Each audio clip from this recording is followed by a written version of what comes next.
Hey everyone, Chris Bennett, your blockchain beard guy here. Boy, pretty big 24 hours in the world of blockchain and crypto. I'm sure most of you guys already know, but in case you haven't heard the news, in the last 24 hours, the SEC has filed lawsuits against both Binance and Coinbase. The meat of both lawsuits is essentially the same. They're being charged with selling unlicensed securities. If you're not familiar on the background, I'll include links to both news stories down below. You guys can read up on some of the details, but essentially both Binance and Coinbase are being charged with selling items that the SEC considers a security.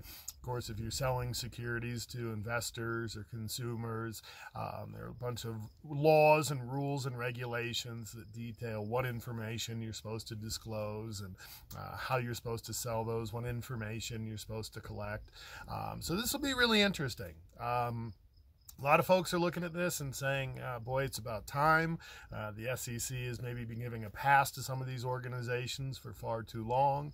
Other people look at this and they say, well, is this really Coinbase's or Binance's fault? The regulatory landscape, at least here in the United States, has been so cloudy and so undefined for so long.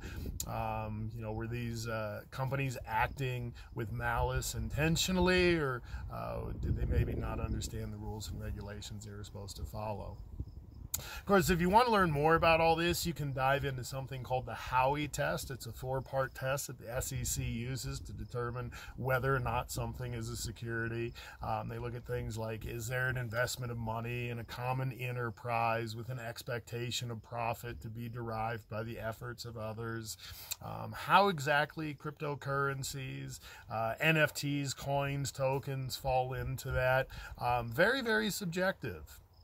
For example, the SEC recently ruled, as recent as last year, that things like Ether and Bitcoin were not security because any profit you derive from them does not depend on the efforts of others. So very, very interesting. Would be curious to hear what you guys think about this. Is this a good move for the blockchain crypto space?